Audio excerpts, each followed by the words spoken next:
सब नमस्ते। आप देख रहे हैं नेशनल इंडिया न्यूज और इस सेगमेंट में हम फिर से एक बार डिस्कस करेंगे नेशनल एजुकेशन पॉलिसी पे। और आज जो है खास करके हम जो समझना चाहेंगे वो ये है कि इंग्लिश का एक्सक्लूजन कितना कास्टिस्ट अप्रोच है, इसको हम समझना चाहेंगे आज इस पूरे डिस्कशंस में। एंड ये डिस्कशन करने के लिए हमारे साथ जुड़े हैं दिल्ली से Alka Nimesh ji. She is a PhD scholar. And जो दूसरे गेस्ट है हमारे उनका नाम है डॉक्टर एन सिद्धोजी राव, हैदराबाद से। He is international Ford fellow. And जो हमारी तीसरी गेस्ट हैं doctor Manisha Bangar, he is gastroenterologist और social and political analyst. So welcome you all. Yes. So the first question I will be asking to you, sir. How come exclusion of, am I audible, sir? Yes, please. Okay. So how come exclusion of English and promoting native language become a classist approach? Can you explain it, sir, for our audience? First of all, native language, I'm from Andhra Pradesh, okay? And especially I'm staying at Hyderabad. Nearly 15% are tribals. Their native language is not Telugu. Okay? Again, 15% populations are from Muslim community. Their native language is not Telugu. NEP says that native language. What it hasn't clearly mentioned what kind of native language. In Hyderabad, we are imposing Telugu on Muslims and tribals and other people. Okay. And secondly, English is the only language which can empower the downtrodden section. Today, India is getting benefits due to through software and other things just because of English, and India has developed just because of English only, not because of Hindi, Telugu, any other local languages. Now, in AP, when government wanted to introduce English as at a primary level, now everyone is opposing. The people who are opposing English are coming from elite background. They educated their children in English only. They never educated their children in native language. But now, when it comes to the lower, the marginalized section, they are opposing English. And NEP clearly mentioned, of course, it never, it doesn't look like it is imposed, but it clearly mentioned that you need to give primary education in native language only. But for marginalized section, we don't require native language. We want education in English medium so that we can connect ourselves to the globe. We can get better opportunities. But unfortunately, what I want to ask all people, first ban the English medium in private education institutions, then think of the native language in the state. I want to request, first ban English medium schools, English medium private schools, public schools. So naturally, we have to ask all public private schools to teach in Telugu only. Then only think about government schools to teach in English, Telugu. Hello? Yeah, we are able to hear you. Yes. You are right. No, English medium is a necessity. It is our necessity. It is our survival. It is our unifying aspect. Hindi is not unifying aspect. Telugu is not unifying aspect. English is the only thing which is unifying aspect because culturally we are not connected with any Sanskrit or Hindi languages. Yes. English is the only language where it can unify the entire India. And even you can connect with the globe also. I always suggest English is the only language which empowers the downtrodden section. it increases the self-esteem. Okay, and also psychologically they empower a lot by speaking English. So we all need to fight for English. We don't want native language at the primary level. This is all wrong information that if you teach in English, in native language at the primary level, it is easy to learn language. It's all wrong. All the public schools, Delhi public school, all they teach English. The students are well, all they got developed well, they got good opportunity. They are deciding everything all over the world. They are all in a better position. It doesn't make any difference. That is a Telugu or English. But for marginal section, we need English due to its local, national, international opportunity. Yes. Thank you. Yes. Okay, sir. So in the continuation में Alka ji One more thing. I'm sorry to interfere. No, if you want to give the primary education in the native language, then you have to give. You should think of Muslims also. You should think of minorities like tribals also. Their native language is not Hindi or neither to Hindi nor Telugu. Their native language is different. For in AP or Telangana tribal, they don't speak Telugu. Doctor Manisha Bangar, मैं आपसे समझना चाहता हूं कि अगर आप briefly अगर इसको बताएं कि किस तरीके से जो एक्सक्लूजन है इंग्लिश का एक कास्टिस्ट अप्रोच है। देखिए, कास्टिस्ट कहने के पहले मैं उसको ये स्ट्रैटिफाई करना चाहूंगी कि पब्लिक स्कूल्स में जाता कौन है, और हमारे तरफ जिन्होंने ये पॉलिसी बनाई है, इन्होंने खुद ने ही 1992 के बाद इस देश का जो शिक्षा नीति थी और उसमें जो स्कूलिंग सिस्टम था उसमें ही तब्दीली नहीं की, डिस्पाइट द फैक्ट कि बहुत सारी तब्दीलियां बताई गई, कॉमन स्कूल सिस्टम की, नेबरहुड स्कूल सिस्टम की, यहाँ तक कि बजट एलोकेशन से लेके बताया गया। फिर आता है सिलेबस का मामला, वहां पर बहुत तब्दीलियां बताई गई। फिर आता है टीचर्स के ट्रेनिंग का मामला। इन सारी चीजों में कोई भी तब्दीलियां नहीं की या बहुत थोड़ी सी तब्दीलियां की। उसके लिए आज भी कई फोरम स्ट्रगल कर रहे हैं, क्योंकि शिक्षा जो है वो लोकतांत्रिक तरीके से नहीं मिल रही है सभी लोगों को। अगर शिक्षा का जो दर है किसी भी देश का तब बढ़ सकता है अगर शिक्षा का राष्ट्रीयकरण हो और शिक्षा मुफ्त मिले, 12वीं 13वीं 14वीं मतलब इंटरमीडिएट लेवल तक। आप देखेंगे कि यहाँ पर जो पब्लिक स्कूल सिस्टम है वहां पर लड़कियों को, और पब्लिक स्कूल सिस्टम में 10वीं तक शिक्षा मुफ्त में मिलने का प्रावधान है। वो राइट टू फंडामेंटल राइट माना गया है। लेकिन फंडामेंटल राइट आप एक तरफ करते हैं और उनको ऐसी शिक्षा देते हैं जिससे कि वो कैपेबल ना बने, सक्षम ना बने, वह हायर एजुकेशन में ना जा सके, वो हायर एजुकेशन में जाए तो वहां पर वो कमतर पड़ जाए। और जो कंपटीशन लेवल है सारी की सारी वेरियस प्रोफेशनल जो है कोर्सेज हैं, फिर राष्ट्रीय स्तर पर अंतरराष्ट्रीय स्तर पर कहां पर भी ये लोग स्टैंड ना हो पाए, आप उसको कमजोर बना रहे हो। आपने सिलेबस के जरिए कमजोर बनाया है, आपने उनको एक्सेस मतलब वो स्कूल में जा पाए उसमें भी कमजोरियां रखी है, क्योंकि एक डिस्ट्रिक्ट में जितनी स्कूलें रहनी चाहिए थी उतनी स्कूलें ही नहीं है।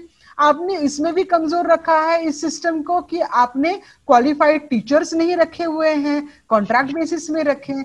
तो शिक्षा बहुत बड़ा दायरा है, और शिक्षा का हर जो है, चाहे सिलेबस हो, चाहे उसका एक्सेसिबिलिटी हो, या लोगों को मिलने का मामला हो, या उसको ट्रेनिंग जिनके जरिए शिक्षक जो पढ़ाएंगे, स्कूल में प्रावधान हो, टॉयलेट्स है कि नहीं, वहां पर पानी है कि नहीं, स्कूल के बेंचेस है कि नहीं, किताबें बराबर मिल रही है कि नहीं, और वो उस गांव या उसके शहर या उसके डिस्ट्रिक्ट में बच्चों को कितना चल के जाना पड़ रहा है, क्या उनके बाजू में स्कूलें हैं कि नहीं, इसके पूरे क्राइटेरिया और पैमाने तय है, वही अभी तक नहीं हमारे इसको मिला है। उसमें फिर इन्होंने आज हमारी जो चर्चा है इंग्लिश को लेकर अगर कहते हैं तो इंग्लिश ये जो एक मैं मानती हूँ ये करेंसी है, इट इज अ करेंसी, इस ये आगे लेके जाने के लिए सीढ़ी है। यहाँ एक ये राष्ट्रीय स्तर पर, स्टेट स्तर पर और यहाँ पर इंटरनेशनल स्तर पर और हर नौकरी में हर जगह पर आपको लाइवलीहुड के लिए, आपको थॉट प्रोसेस के लिए, हर चीज के लिए इंग्लिश इस देश में जरूरी है। जो सिद्धू जी ने मसला रेज किया उसके साथ मैं पूरी तरह से सहमत हूँ। ये कास्टिस्ट होने के पहले इसका जायजा होना चाहिए कि पब्लिक स्कूल सिस्टम में जिसको कि जो स्कूलिंग सिस्टम है और शिक्षा नीति है उसको हमने ऑलमोस्ट 70% प्राइवेटाइज कर दिया है, 70% प्राइवेटाइज कर दिया है और जितना पब्लिक स्कूल सिस्टम है उसको बहुत इनइफेक्टिव बनाया है, और उसको इल इक्विप्ड बनाया है, मतलब प्रावधान नहीं है वहां पर, जितने की मैंने अभी आपको गिनाए हैं। तो इतना कमजोर उसको बना के रखा हुआ है। उस कमजोर इसमें आप फिर एक और बड़ा हथौड़ा मार रहे हो कि वहां के बच्चों को आप जो इंग्लिश से आप मरहूम रखते हो, अलग रख रहे हो, उनको दरकिनार रख रहे हो। अब इंग्लिश का महत्व मैं एक पूरा घंटा लग सकता है उसका महत्व क्या है और हमको कितने अवसर मिल सकते हैं, अपॉर्चुनिटीज का उसका क्या ताल्लुकात है वगैरह वगैरह।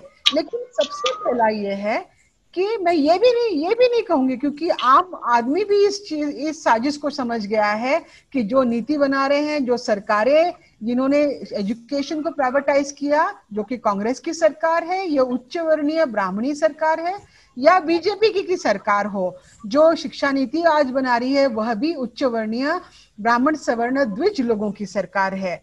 और ये दोनों अपने हिसाब से वो शिक्षा नीति बना रहे हैं। अगर इनको मैं ये भी नहीं कहना चाहूंगी, क्योंकि आम आदमी इस बात को समझ चुका है कि जो पॉलिटिशियंस, जो सेक्रेटरीज, जो जॉइंट सेक्रेटरीज, जो तमाम लोग शिक्षा नीति को आंक रहे हैं, चाहे इस शिक्षा नीति को आपने अंबानी और अडानी को, पहले अंबानी की कम्युनिटी को दिया था जो कि कॉर्पोरेट प्लेयर है, वह इस देश की शिक्षा नीति तय करेगा। अपने आप में यह बहुत बड़ा इंडिकेशन है कि यहाँ पर प्रॉफिट बेस्ड एजुकेशन का बोलबाला बढ़ाने के लिए किया गया। जो कॉर्पोरेट और प्राइवेट प्लेयर्स हैं उनके खजानों में, उनके गले में पूरा फीस जाना चाहिए, उनको फायदा होना चाहिए, इसके लिए किया गया। अगर इंग्लिश का सही में महत्व नहीं है तो जितने भी प्राइवेट स्कूल्स खुले हैं, 70% प्राइवेटाइजेशन देश की शिक्षा का हो चुका है, उसमें आप इंग्लिश पढ़ाना बंद कर दीजिए। पहली नर्सरी से लेकर आप 6वीं क्लास तक जिस तरह से पब्लिक स्कूलों में आपने उन बच्चों को कोई भी कारण देकर, वो कारणों को भी कोई फाउंडेशन नहीं है, वो कारणों की नींव पूरी कच्ची है, लेकिन वो बहाने हैं।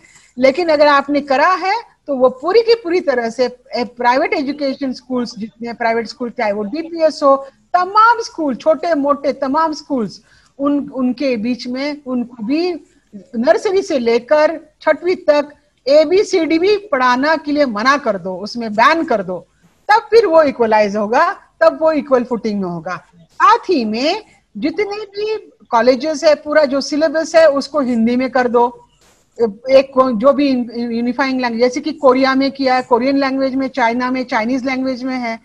और नौकरियों के लिए इंटरव्यू ले लो आप, चाहे कुछ भी कर लो। JNU में अभी नाफे कमेटी की बात जब हुई थी तो नाफे कमेटी में ये मुद्दा आया था कि गांव के लोग जो आते हैं PhD के लेवल पर भी, MPhil के लेवल पर भी, उनकी इंग्लिश के बहाने बनाकर कि इनकी इंग्लिश अच्छी नहीं होती, उनको वाइवा में मार्क कम दिए गए।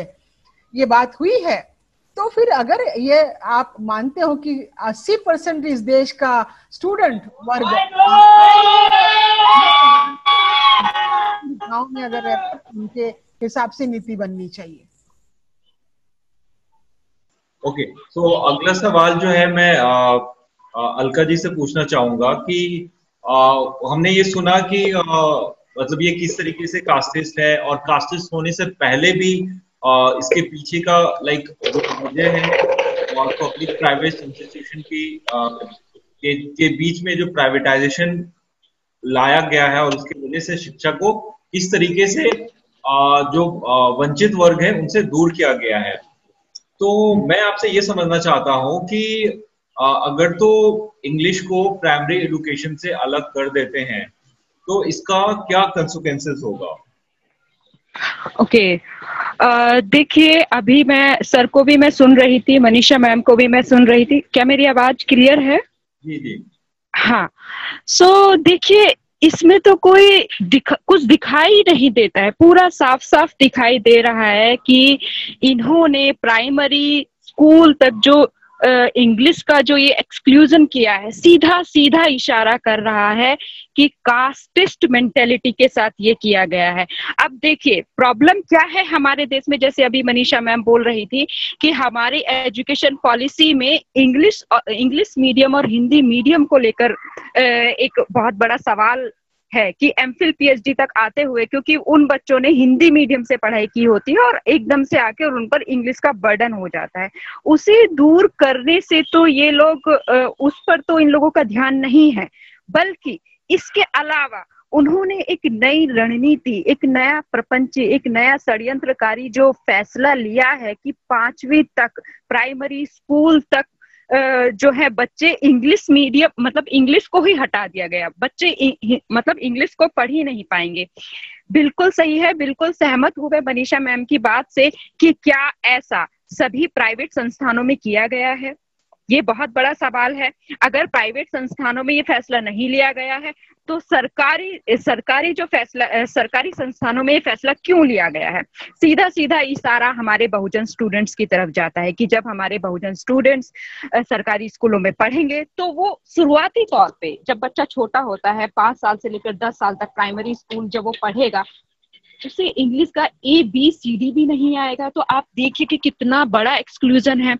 और एक बात तो ये है कि इसका सीधा सीधा असर हमारे बहुजन स्टूडेंट पर पड़ेगा, क्योंकि गवर्नमेंट संस्थानों में, सरकारी संस्थानों में किनके बच्चे हैं? 99% हमारे बच्चे जाते हैं। ठीक है, ब्राह्मण बनिया के बच्चे गवर्नमेंट संस्थानों में नहीं जाते हैं, उनके बच्चे प्राइवेट स्कूल्स में पढ़ते हैं, अच्छे अच्छे इंग्लिश मीडियम स्कूल्स में पढ़ते हैं और विदेशों में पढ़ते हैं। ये एक सबसे बड़ा ये सवाल है कि उन ब्राह्मण बनिया के बच्चे विदेशों में पढ़ते हैं, विदेशी एजुकेशन लेते हैं।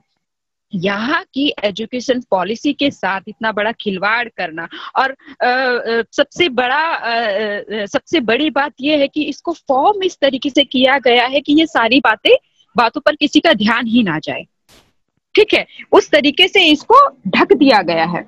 ओके, सो ये एक सवाल है कि सबसे पहले तो हमारे बच्चे जो है इंग्लिश मीडियम का, इंग्लिश का जो एक्सक्लूजन है, ऑब्वियसली जब 10 साल तक बच्चा इंग्लिश के टच में ही नहीं रहेगा, बाद में जब वो इंग्लिश सीखेगा, बाद में जब उसको इंग्लिश की जरूरत पड़ेगी, तो उसका जो स्ट्रगल होगा वो हम उस स्थिति को आज हम उसके बारे में सोच सकते हैं कि कितना खतरनाक साबित हो सकता है ये हमारे लिए।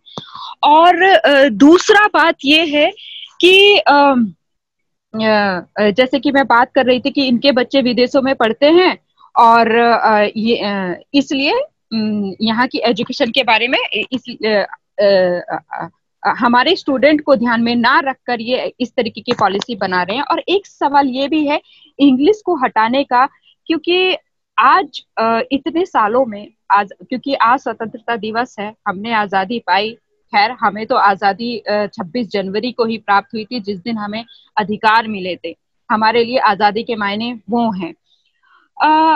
तब से लेकर आज तक जो बहुत छोटी संख्या में जो बहुजन स्टूडेंट है या बहुजन स्कॉलर है जो हायर एजुकेशन तक आया है इतना स्ट्रगल करके, ठीक है, विदेशों तक जो पहुंच रही है, और उसने उसने ये समझा है कि इंग्लिश ही एकमात्र ऐसी लैंग्वेज है जिसको सीखकर हम इनको जवाब दे सकते हैं। क्योंकि हिंदी ज्यादातर बहुजन स्टूडेंट हिंदी मीडियम के चलते हायर एजुकेशन में भी सेम प्रॉब्लम ये फेस करते हैं कि इंग्लिश कमजोर होने की वजह से कई बार हम उनके प्रपंची चीजों को नहीं समझ पाते हैं, उनके आर्ग्यूमेंट्स को नहीं समझ पाते हैं। इसलिए हमारे लिए ये जरूरी हो जाता है कि हम इंग्लिश को जितना ज्यादा से ज्यादा सीखे उतना बेहतर है। अब जब हमारे सामने ये उद्देश्य आकर खड़ा हो जाता है कि इंग्लिश को हमें कितने बेहतर तरीके से सीखना है, और उसी परिप्रेक्ष्य में ये इंग्लिश को एक तरीके से हटा ही रहे हैं, यानी कि हमारी आने वाली जनरेशन ही इंग्लिश से हट जाएगी, तो हम इनकी जवाब तलबी कैसे कर पाएंगे। तो ये दो रीजन मुझे यहाँ पर समझ में आते हैं कि इन लोगों ने कितने प्रपंची तरीके से, कितने षड्यंत्रकारी तरीके से ये फैसला लिया है कि प्राइमरी एजुकेशन तक इंग्लिश को हटा दिया जाए। ठीक है, तो इसका सीधा असर हमारे बहुजन स्टूडेंट्स पर पड़ने वाला है। और दूसरी बात ये भी है कि आज उस छोटी संख्या में जो भी हमारा जो एक छोटी संख्या में जो हमारा कम्युनिटी है जो उभर कर आया है, जो आज ये चाहता है कि हमारे बच्चे भी प्राइवेट स्कूलों में जाएं, अच्छे स्कूलों में जाएं, क्योंकि वो कुछ हद तक सक्षम हुआ है, उसकी कुछ हद तक वो सक्षम हुआ है अपने बच्चों को प्राइवेट स्कूल में पढ़ाने के लिए और अच्छे परवरिश के लिए। और ऐसे में ये सरकार इंग्लिश को ही हटा देती है, तो इसका बनिया ब्राह्मण स्टूडेंट्स पर कोई फर्क नहीं पड़ेगा, सिर्फ और सिर्फ बहुजन स्टूडेंट पर फर्क पड़ेगा। और दूसरा जो सर भी बात कर रहे थे कि जो रीजनल लैंग्वेज है, एक तरीके से हिंदी को ही डोमिनेंस करने का जो पॉलिसी है, ऑब्वियसली क्योंकि इंग्लिश एक इंटरनेशनल लैंग्वेज है और इंटरनेशनल लैंग्वेज को समझना जानना कितना जरूरी हो जाता है, तो उसको ही ये लोग हटाकर हिंदी का एक ऐसा चीजें क्रिएट करना चाह रहे हैं कि ताकि हम प्राउड करें कि हिंदी मीडियम। मैंने देखा है उन प्रोफेसरों को बात करते हुए कि आपका हिंदी मीडियम है तो so you should proud it. उनके खुद के बच्चे विदेशों में जाकर एजुकेशन लेते हैं, उनके खुद के बच्चे इंग्लिश मीडियम पढ़ते हैं, जो हमको बताते हैं कि आपको प्राउड करना चाहिए, आपको गर्व करना चाहिए कि आप हिंदी मीडियम है।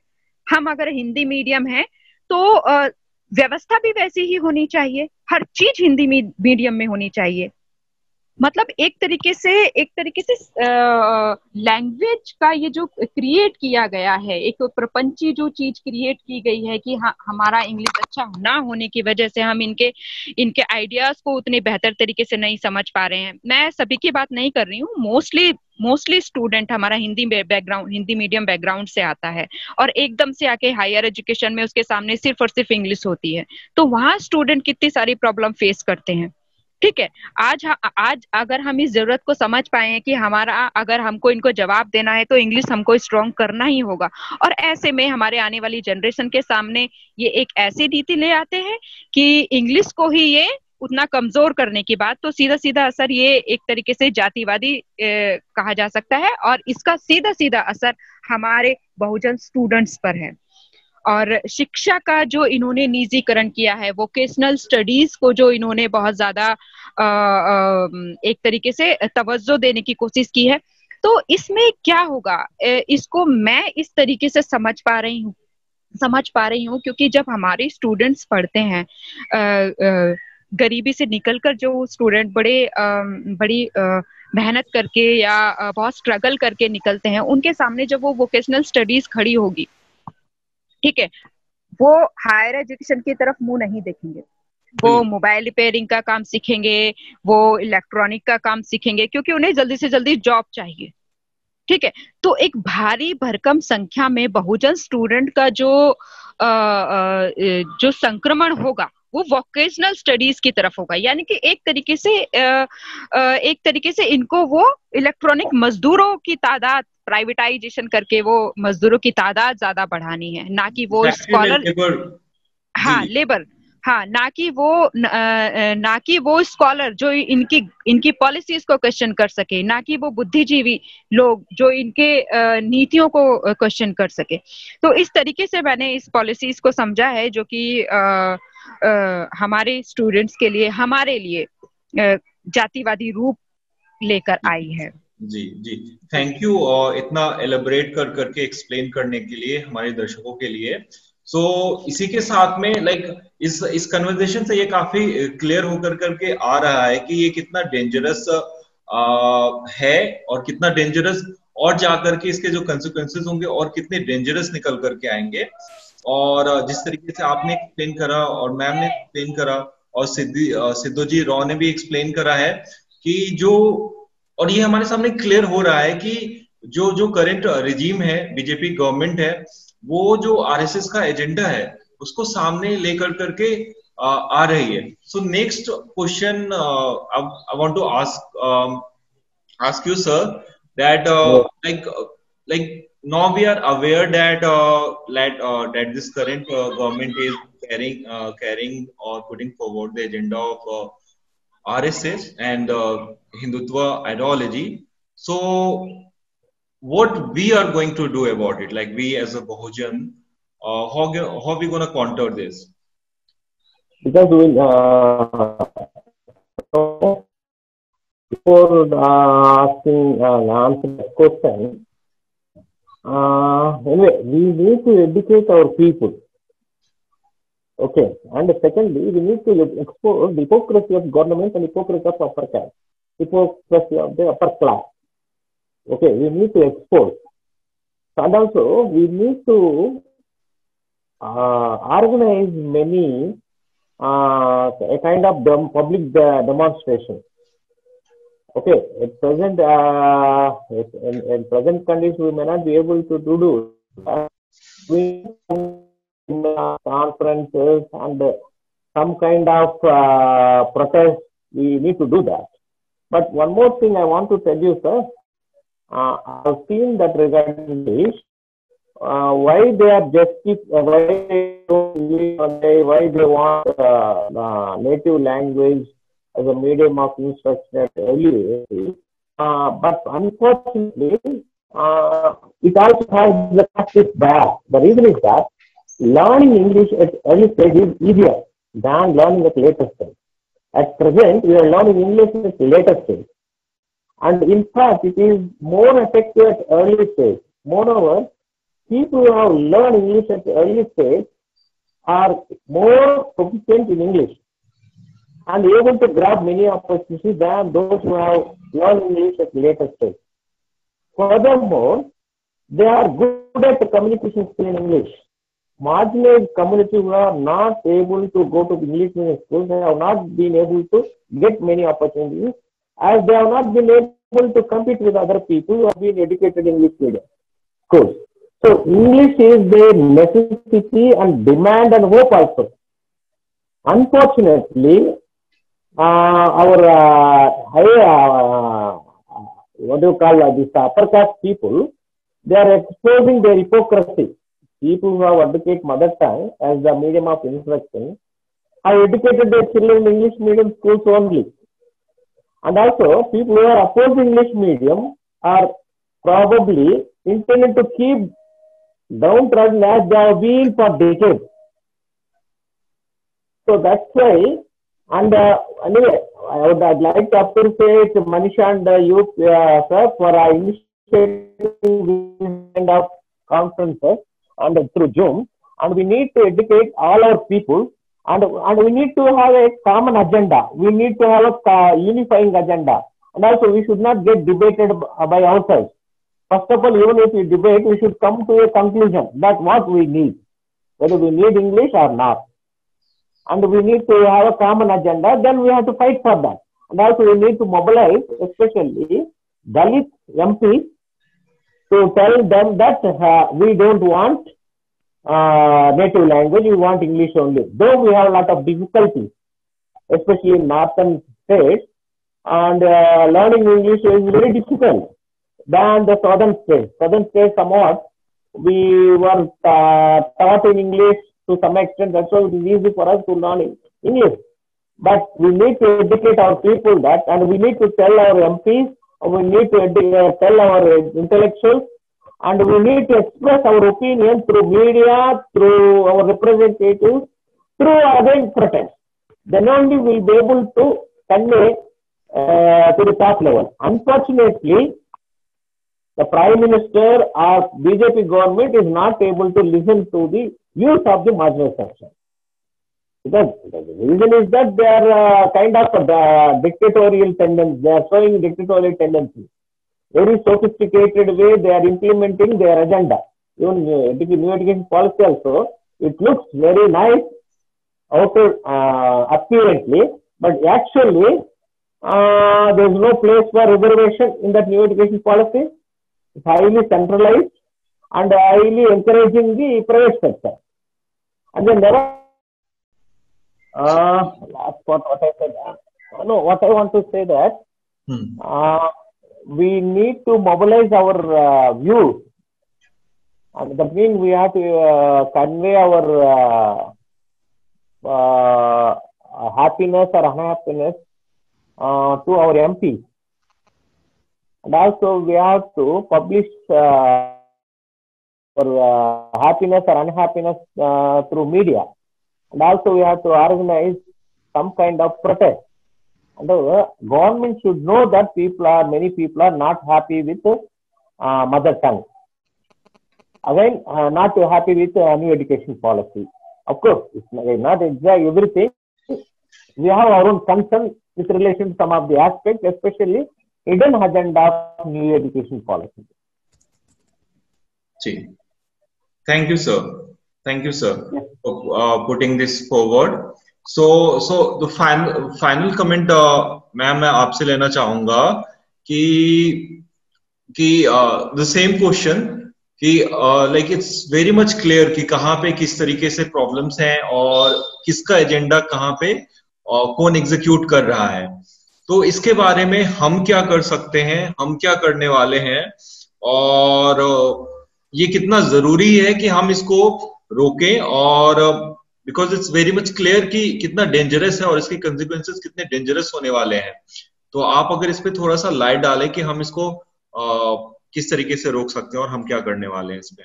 ऐसा है कि पहली बात तो समझना चाहिए कि इंग्लिश लैंग्वेज जो है ये पूरी मोबिलिटी ग्रांट करती है. अगर वो एग्रीकल्चरल पर्सन, फार्मर का, हमारे किसान का बेटा है और अगर उसको इंग्लिश आती है तो वो कोई भी कंपटीशन में स्टैंड करेगा, वो कहीं पर भी चला जाएगा. मैंने ये खुद के पर्सनल एग्जांपल से देखा हुआ है और कई लोग इस बात की पुष्टि करेंगे कि ये दुनिया का सत्य है कि जो कौम, जो लोग, जो क्लास ऑफ लोग जिनके हाथ में लैंग्वेज का प्रभुत्व होता है वह इस दुनिया पे राज करते हैं.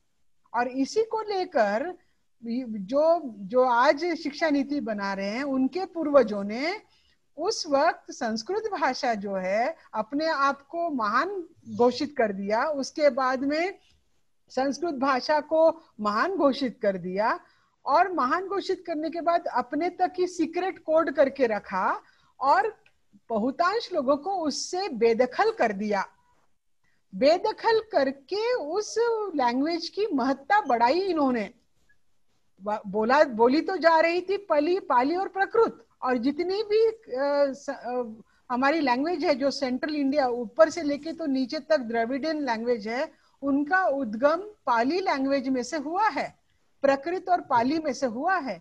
यहाँ तक कि उर्दू जो है, उर्दू, हिंदी, हिंदवी, दहलवी, ये सारा का सारा दक्कन रीजन में से हुई है. उर्दू के लैंग्वेज में भी बहुत सारे शब्द मराठी लैंग्वेज में के हैं, तेलुगु के हैं, गुजराती के, ये सारी लैंग्वेजेस एक ही लैंग्वेज थी और ये सारी पाली और प्राकृत से इनका उद्गम हुआ है. आर्य ब्राह्मणी विदेशी लोगों ने जिस तरह से अंग्रेजी विदेशी भाषा रही, उस वक्त वो करेंसी में थी, अपने आप को उत्कृष्ट मानना चाहते थे, अलग थलग मानना चाहते थे, तो उन्होंने कार्यक्रम शुरू किया कैसा, बेदखल करना बाद में, पहले उसकी महत्ता बढ़ाई. आज इंग्लिश की महत्ता पहले से ही बढ़ी हुई है. कब से बढ़ी हुई है? जब से ब्रिटिशर्स पूरे भारत पर ही नहीं तो पूरे दुनिया पे राज कर रहे थे. जब दुनिया पे राज कर रहे तो डच लैंग्वेज का को जो महत्ता थी वो नहीं बढ़ी। फ्रेंच की महत्ता उतनी ही बड़ी जहां पर फ्रेंच लोग थे, जो उन्होंने कॉलोनाइज किया हुआ था जहां जहां। चाइना की मैंडरीन जो है उनके देश तक रही। अगर कुछ तो चाइनीज पूरी दुनिया पे राज करते थे तो मैंडरीन आगे निकल जाती थी। आज वो स्थिति में पहुंच गए हैं हम लोग कि मैंडरीन अंग्रेजी को कुछ सालों में उतना ही कंपटीशन देगी। कहने का मतलब ये है कि भारत के ऊपर और उसके अलावा पूरे दुनिया पे जिन्होंने राज किया, अंग्रेज ऑस्ट्रेलिया में भी गए, न्यूजीलैंड में जो जाके बसे हैं वो अंग्रेज ही रहे, वहां से अमेरिका में जाके बसने वाले अंग्रेज रहे। और साहजिक है और नेचुरल है कि उन्होंने अपनी भाषा का बोलबाला बढ़ाया, और उसका उद्गम लैटिन में से हुआ था। जब लैटिन भाषा का बोलबाला था तो लैटिन और रोमन लैंग्वेज पूरी दुनिया पे राज कर रही थी। आज अगर इंग्लिश कर रही है तो इन्होंने दूसरी तरह से नीचे से साजिशें करना शुरू कर दिया। किस तरह से कि पहले बेदखल करते चले जाओ, क्योंकि लोग तो समझ गए हैं अंग्रेजी भाषा का महत्व, तो बेदखल करना शुरू करो और फिर लोगों को एक्सक्लूड करना शुरू करो, और फिर वो लैंग्वेज को एक छोटे से गुट तक सीमित कर दो, और छोटे से गुट के तक सीमित करके उनको ही फिर वो नौकरियों में, कंपटीशन में और हर जगह पर, बिजनेस से लेकर हर जगह राष्ट्रीय और अंतर्राष्ट्रीय स्तर पर वो लोग वहां पर उनका बोलबाला चला रहेगा, उन लोग आगे निकल जाएंगे। तो ये लोगों बहुत ही साजिशन इनको ये मैं इनको इस नीति को हिपोक्रेसी भी नहीं बोलती हूँ, ये बहुत ज्यादा जानबूझकर की गई है। ये इनको मालूम है करना क्या है, ये अपने इसके लिए पूरे तैयार है, ये इनका ये शस्त्र की तरह से उपयोग कर रहे हैं। और हमारे हाथों में से ये जो अंग्रेजी का शस्त्र है, ये एम्यूनेशन जो है अपने आप को बचाने का, अपने आप को आगे लेकर जाने का, ये शस्त्र और हमारा सबसे बड़ी सीढ़ी ही उसमें से निकाली जा रही है। सोशल मोबिलिटी पूरी बंद कर दी। आप देखेंगे कि पब्लिक स्कूल में SC ST OBC के बच्चे पढ़ते हैं। आप मेरे को नाम गिनवा दो। नवोदय स्कूल की बात नहीं कर रही हूं मैं, CBSE में केंद्रीय विद्यालय की बात नहीं कर रही हूँ। केंद्रीय विद्यालय और नवोदय विद्यालयों में भी जो ये पब्लिक स्कूल में से बच्चे जो अच्छे पढ़ते हैं उनको वहां पर लाके पढ़ाया जाता है, और वो भी कुछ कुछ जगह पर उपलब्ध है। आज देश को जरूरी है कि देश के स्कूली शिक्षा और पूरे एजुकेशन सिस्टम का बजट बढ़ाया जाए। ये हायर एजुकेशन बजट बढ़ा रहे हैं, एलिमेंट्री स्कूल और पूरा उनको तैयार करने का जो है वहां तक ये बजट ही नहीं बढ़ा रहे हैं। उन ट्रेन टीचर्स, इंग्लिश में ट्रेन टीचर्स आप लागू करें, कॉन्ट्रैक्ट सिस्टम्स को हटाइए, आप जगह जगह पर स्कूल अवेलेबल करें, और हर स्कूल में पहली कक्षा से ही नहीं तो नर्सरी से लेके इंग्लिश ABCD से शुरू होना चाहिए। मैं आपको बता दूं, डॉक्टर होने के वजह से मैं आपको बता दूं कि जितना जल्दी आप मतलब 1 साल से लेके 5 साल तक बच्चा 5 लैंग्वेजेस सीख सकता है, वह चाहे ट्राइबल का बच्चा हो, चाहे किसान का हो, चाहे गरीब बच्चा हो, कोई भी बच्चा हो, जितनी आप उसको लैंग्वेजेस आपके सामने रखोगे उतनी वो सीख लेगा।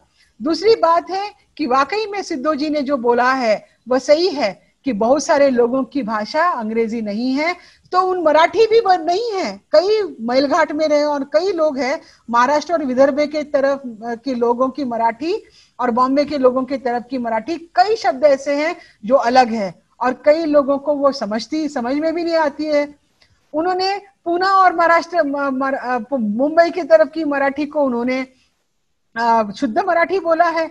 आप अगर जलगांव की तरफ जाएंगे तो एरनी भाषा बोली जाती है, वो मराठी नहीं है, मराठी के कुछ शब्द है और कई उर्दू के भी शब्द है उसमें, कई हिंदी के भी शब्द है। तो अगर देखा जाए तो सभी के लिए हिंदी और इंग्लिश पूरी तरह से नई भाषा है। उनकी खुद की जो भाषा है, स्टेट की भाषा, चाहे मराठी हो, चाहे तेलुगु हो, आंध्र हो, वह भी नई भाषा है। लेकिन अगर आप तेलुगु सिखा सकते हो, मराठी सिखा सकते हो, तो आप हिंदी और इंग्लिश भी सिखा सकते हो। मैं तो कहती हूँ कि जो बोली भाषा है उसको आप तीसरी भाषा रखो, और जो जिस भाषा से अवसर मिलेंगे उसको पहली भाषा रखो, फर्स्ट लैंग्वेज रखो। और इंग्लिश को तो फर्स्ट लैंग्वेज रखना चाहिए, बाद में हिंदी रखना चाहिए और बाद में अपनी बोली भाषा रखना चाहिए। जहां तक सवाल ये इस बदमाशी के अंतर्गत बोला गया है कि जो गरीब बच्चे थे उनके माता पिता उनको अंग्रेजी नहीं पढ़ा सकते हैं। अरे तो माता पिता की तरफ से अंग्रेजी सीखने की जरूरत ही क्या है? वो पढ़ा देंगे मराठी, वो पढ़ा देंगे और भी लोकल लैंग्वेज जो उनकी पंजाबी पढ़ा देंगे। आप स्कूल में आप अपने टीचर्स को ट्रेन कीजिए ना, बीएड डीएड में उनको पढ़ाइए ना, आप उनको अच्छी सैलरी दीजिए ना, आप ट्रेंड इंग्लिश टीचर्स रखिए ना, आप ट्रेंड सारा कुछ आप प्राइवेट सेक्टर में आप उपलब्ध कराएंगे, आप उनको फ्री जगह देंगे। आप इकोनॉमिक्स वीकर सेक्शन का आपने वहां पर शुरू किया हुआ है। आप देखते हैं कि प्राइवेट स्कूल्स में इकोनॉमिक वीकर सेक्शंस में एससी एसटी ओबीसी के बच्चों को नहीं लिया जाता है। वहां पर जो सवर्ण उच्च वर्णीय लोगों के बच्चे हैं उनको प्राइवेट स्कूल में ईडब्ल्यूएस के नाम पर 20% तक लिया जाता है। ये जितने भी घोटाले हुए, जितने भी स्कैम्स चल रहे हैं, मतलब जानबूझकर बहुसंख्यक बहुजनों को मनुस्मृति के आधार पे खुले तरीके से तो नहीं बेदखल किया जा सकता है, तो संविधान का नाम लेते हुए, इस तरह से शिक्षा नीति का नाम लेते हुए वहां पर बैठे हुए लोग यह कर रहे हैं। आज की तारीख में मैं उन लोगों को भी एक्सपोज करना चाहती हूँ। आपने मुझे पूछा किस तरह से इसका निष्कर्ष निकालेगा। ऑलरेडी सिद्धू जी ने बताया दिया हुआ है, और जन जन तक ये बात पहुंचनी चाहिए। मीडिया नहीं पहुंचाएगा, बहुजनों के बीच में से, माइनॉरिटी स्टूडेंट्स के बीच में से ही हम लोगों को वो बात आगे तक लेके जानी पड़ेगी। दूसरा एक बहुत अहम मुद्दा आता है कि जो तथाकथित लोग राइट टू एजुकेशन फोरम के नाम से और शिक्षा नीति का अवलोकन और शिक्षा नीति का आकलन करके कुछ अलग सजेस्ट करने के लिए बैठे हुए हैं, वह भी अंग्रेजी भाषा को लेकर कुछ ज्यादा नहीं बोल रहे हैं। और मैं आपको बता दूं कि right to education forum, 2-3 forum जो खुले पड़े हुए हैं, वहां पर उच्च वर्णीय लोग ही एनजीओ की तरह से चला रहे हैं। वहां पर बहुजनों का और मुसलमान लोगों का और सिखों का वहां पर रिप्रेजेंटेशन ही नहीं है। तो जो बदलाव की नीति बता रहे हैं, जो तथाकथित नेशनल एजुकेशन पॉलिसी को एक्सपोज करने की बात कर रहे हैं, वह भी बहुत चालाकी से अपने आप को पेश कर रहे हैं। लैंग्वेज को लेकर, कॉमन स्कूल सिस्टम को लेकर और कई मुद्दों को लेकर। मूलभूत बात तो यह है कि वहां पर schedule caste, SC ST OBC और बहुजनों के एक्टिविस्ट, उनके एनजीओ के लोग या उनके एकेडमिक को जगह ही नहीं दिया हुआ है राइट टू एजुकेशन फोरम में। तो ये दोनों तरफ से, मतलब पक्ष भी और विपक्ष के तरफ से, दोनों तरफ से यह शिक्षा को उन्होंने अपने हाथों में किया है। अंग्रेजी के में तो डॉक्टर अंबेडकर का जो कहना था कि जिन्होंने संविधान का स्वरूप दिया है और राष्ट्रीयकरण जो किया है, जो राष्ट्रीय शिक्षा नीति सबसे पहले दी हुई है, उन्होंने इंग्लिश का महत्व बताया।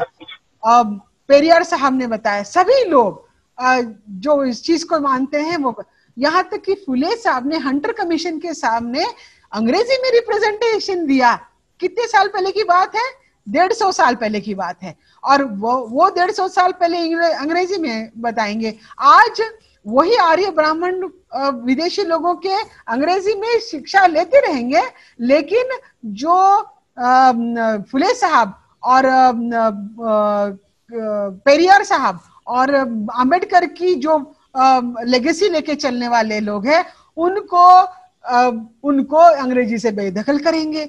ये साजिश है, ये षड्यंत्र बहुत सोची समझी साजिश है। इसको एक्सपोज करते ही रहना चाहिए। और हम लोगों ने नेशनल एजुकेशन पॉलिसी में कुछ अच्छा, कुछ बुरा, कुछ थोड़ा ऐसा बिल्कुल भी नहीं है। अगर हमारे मूलभूत चीजें जो हमको पूरी तरह से कमजोर बनाती है, वो नेशनल एजुकेशन पॉलिसी हमारे किसी काम की नहीं है। और इसको पूरी तरह से ही इसका विरोध करना चाहिए। मैं कहती हूँ सिर्फ अंग्रेजी की शिक्षा के इसमें ही नहीं, तो बहुत सारे ऐसे मुद्दे हैं जिसमें कि नेशनल एजुकेशन पॉलिसी पूरी तरह से कास्टिस्ट, पूरी तरह से माइनॉरिटी और बहुजनों के खिलाफ नेशनल एजुकेशन पॉलिसी बनी है। राष्ट्रीयकरण इसका नाम दिया है नेशनल, ये, लेकिन ये सिर्फ 10% या 7% सवर्ण ब्राह्मणों के लिए बनाई हुई पॉलिसी है? जी हाँ, बिल्कुल। यही वजह है कि नेशनल इंडिया न्यूज जो है वो लगातार नेशनल एजुकेशन पॉलिसी पर अलग अलग उसके छोटे छोटे टॉपिक्स निकाल कर करके और पूरी तरीके से मुखर होकर करके इसका विरोध कर रही है। और ये भी जो हमने सेगमेंट रखा था, खास कर करके इंग्लिश पे फोकस कर करके हमने रखा था, और आप सभी लोगों ने अपनी अपनी राय रखी, हमारे दर्शकों को बताया कि कितना हानिकारक है और कितनी सोची समझी साजिश के तहत जो बहुसंख्यक बहुजन है उनको ही बुद्धिजीवी ना बने, उनको एक लेबर जो मैनुअल लेबर है उनके दिशा में उनको ढकेल दे, और ताकि जो है ये जो 10% 8% जो लोग हैं ये बने रहे और इनसे कोई सवाल पूछने वाला कोई खड़ा ना हो। और इसी में जो सिद्धू जी और डॉक्टर मनीषा बांगर ने जो ऐड करा है कि बहुत जरूरी है कि हम ये मैसेज लेकर करके जाएं और लोगों को जागरूक करें, और इस पे लंबी और बड़ी लड़ाई लड़ने की जरूरत है। जी, तो आप सभी का इस सेगमेंट में जुड़ने के लिए बहुत बहुत धन्यवाद। हम इस पे नेशनल एजुकेशन पॉलिसी के पीछे के जो भी इनके एजेंडा है उसको हम और भी लेकर करके आते रहेंगे और आपके सामने मजबूती से रखते रहेंगे, आपको बताते रहेंगे कि कितनी सोची साजिश के तहत ये पूरी की पूरी बहुजन समाज को पीछे ढकेलने की लगातार कोशिश कर रहे हैं। आप सभी का जुड़ने के लिए धन्यवाद। मैं अनवारुल होता और आप देख रहे थे नेशनल इंडिया न्यूज। चैनल को सब्सक्राइब नहीं किया है तो प्लीज सब्सक्राइब कीजिए और ताज़ा अपडेट पाने के लिए बेल आइकन को दबाना ना भूलें।